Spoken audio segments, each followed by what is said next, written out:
Hello दोस्तों, नमस्कार। स्वागत है आपका अपने YouTube channel AB coaching centre में। हम लोग जैसा कि 10 प्रैक्टिकल की सीरीज स्टार्ट किए केमिस्ट्री में, उसी में से दूसरा प्रैक्टिकल आपके सामने मैं रख रहा हूँ। यहाँ पे देखिए, प्रयोग संख्या 2 का उद्देश्य है दिए गए लवण में अम्लीय मूलक, यहाँ पे देखिए अम्लीय मूलक यानी ऋणायन तथा क्षारीय मूलक धनायन का परीक्षण कीजिए। इसके लिए आप इस तरीके से एक टेबल बनाएंगे। टेबल में 3 पार्ट करेंगे। प्रयोग को एक तरफ लिखेंगे और इससे क्या प्रेक्षण है, क्या ऑब्जर्वेशन है, इसको यहाँ लिखेंगे और कंक्लूजन क्या निकल रहा है, इसको यहाँ लिखेंगे। तो देखिए, सबसे पहले काम करेंगे कि परखनली में दिए गए लवण को रखेंगे और उसमें तनु H2SO4 डालेंगे। तो तनु H2SO4 डालने पर यदि तीव्र बुदबुदाहट के साथ रंगहीन एवं गंधहीन गैस कार्बन डाइऑक्साइड मुक्त होती है, तो इससे कार्बोनेट माइनस माइनस जो है ये संभव है। ठीक है, अगर ऐसा करने पर तीव्र बुदबुदाहट के साथ रंगहीन और गंधहीन गैस CO2 मुक्त होती है तब। इसके लिए देखिए, एक रासायनिक समीकरण भी आपको बाएं पेज पे लिखना है, वो आपके सामने ये रहा। सबसे पहला समीकरण है Na2CO3। ये दिया गया लवण है जो कि आपको पता तो नहीं रहेगा। इसमें आप H2SO4 डालोगे तो आप देखिए ये बनेगा Na2SO4 H2O और CO2। यही गैस की बात हो रही है प्रैक्टिकल में कि गैस आपका मुक्त होगा। आगे देखते हैं। देखिए, दूसरी बार क्या करना है आपको, इससे निकलने वाली गैस को ताज़ा बने चूने के पानी में प्रवाहित करना है। जैसा कि आप जानते हैं कि जो चूने का पानी होता है उसमें कैल्शियम पहले से उपस्थित होता है।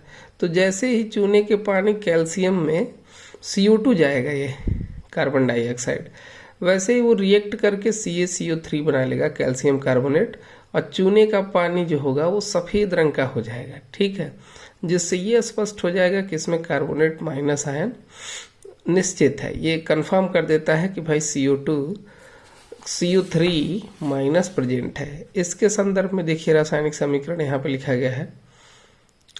इसमें लिखा है CO2 CaCO3, नहीं देखिए ऊपर है, ये बना था पहले CaOH का होल ट्वाइस, वो दूधिया पानी के अंदर ये उपस्थित था। इसमें आपने CO2 मिलाया, CaCO3 बना, जिसकी वजह से सफ़ेद होने लगा और H2O वहाँ पर उपस्थित ही है। तो ये दूसरा समीकरण हो गया उसके रेफरेंस में। आगे देखते हैं तीसरा क्या करना है आपको। तीसरी बात इसमें लिखी गई है कि निकलने वाली गैस को अधिक देर तक चूने का पानी में प्रवाहित करने पर। इसमें देखिए क्या होगा कि चूने का पानी का दूधियापन धीरे धीरे समाप्त हो जाता है और इससे कंफर्म हो जाता है कि कार्बोनेट वहाँ पर उपस्थित है। आगे देखिए कि पुनः जो दिया गया लवण है उस लवण को लीजिए। अब ये तो खत्म हो गया, एक तरीके से आपने कंफर्म कर लिया कि कार्बोनेट निश्चित है। यानी ऊपर देखिए, हमने जो परीक्षण में लिया था, उद्देश्य में जो हमने लिया था कि दिए गए लवण में अम्लीय मूलक यानी ऋणायन, तो ऋणायन की उपस्थिति का पता चल गया कि भाई कार्बोनेट जो है वो उपस्थित है, यानी अम्लीय मूलक के तौर पर ये उपस्थित है लवण के अंदर। आगे देखते हैं, फिर पुनः उस लवण को लेते हैं, उसमें NaOH डालकर गर्म करते हैं। गर्म करने पर NH3 के समान गंध वाली गैस मुक्त नहीं होती है। तो इससे ये पता चलता है कि शून्य समूह अनुपस्थित है। अब देखिए, शून्य समूह अनुपस्थित है, फिर अगले में यहाँ नीचे लिखा है शून्य समूह अनुपस्थित है, उससे अगले में वापस लिखा है तृतीय समूह उपस्थित है। तो शून्य समूह प्रथम समूह क्या है, इसके लिए मैं आपको एक रेफरेंस दिखाता हूँ। देखिए यहाँ पर ये आपके पास बुक है, बुक के अंदर देखिए शून्य समूह। जब भी शून्य समूह रहेगा तो उसमें NH3 बनेगा। ठीक है, NH3 गैस बनेगा और NH4+ जो है ये मूलक संभव होगा। अगर प्रथम समूह रहेगा तो देखिए प्रथम समूह में ये भास्मिक मूलक हैं इनके, ये Pb2+ है, Ag2+ है, Hg2+ है। सबके नाम देखिए साइड में लिखे गए हैं। अमोनियम इसमें शून्य वाले में है।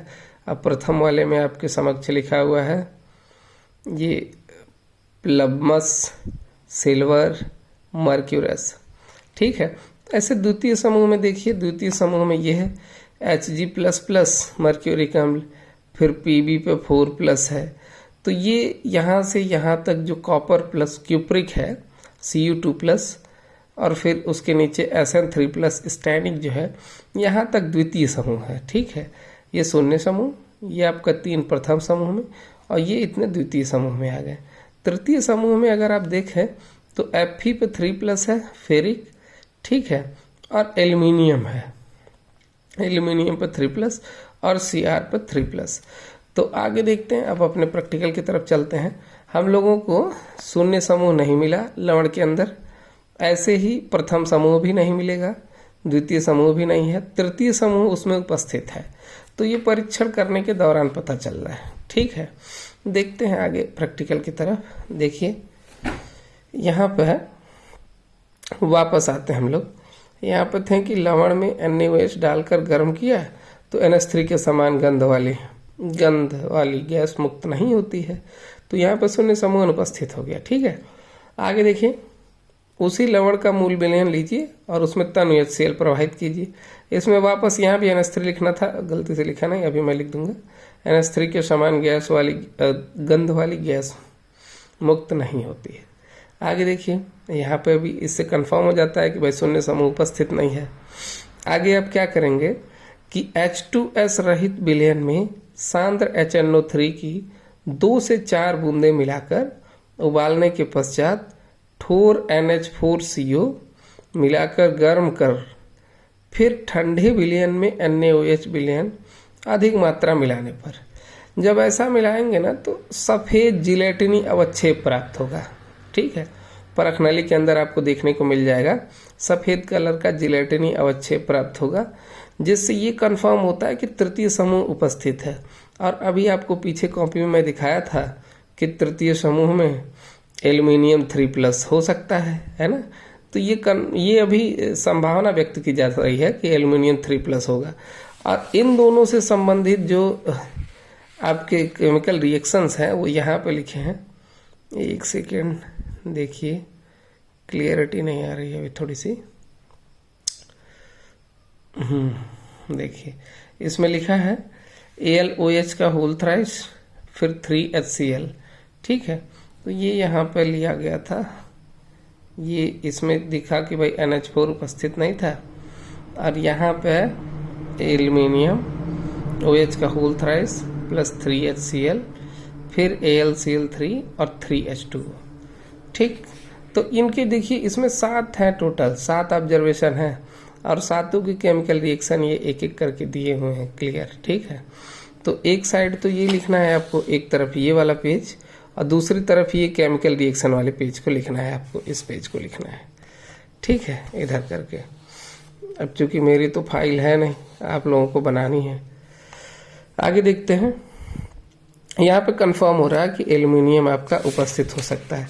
अब पेज पलटते हैं, लास्ट की तरफ चलते हैं। देखिए अंतिम हमारे पास क्या है कि NH4OH है, इसमें प्राप्त सफ़ेद अवक्षेप को, जो पीछे सफ़ेद अवक्षेप प्राप्त हो रहा था विलयन में, उसे से कि NH4OH में प्राप्त सफ़ेद अवक्षेप को तन HCl के विलयन को विलय कर उसमें NaOH मिलाकर NH4Cl मिलाने के पश्चात उबालने पर क्या प्राप्त होता है भाई, पुनः सफ़ेद जिलेटिनी अवक्षेप प्राप्त होता है, जिससे एल्यूमिनियम 3+ कंफर्म हो जाता है।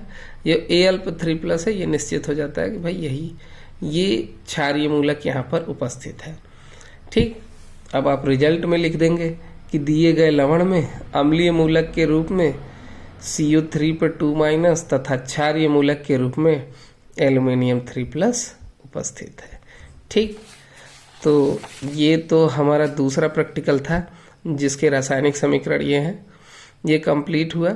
अगर आपको PDF चाहिए तो कमेंट बॉक्स में ज़रूर लिखें, मैं नीचे इसका PDF अपलोड कर दूंगा।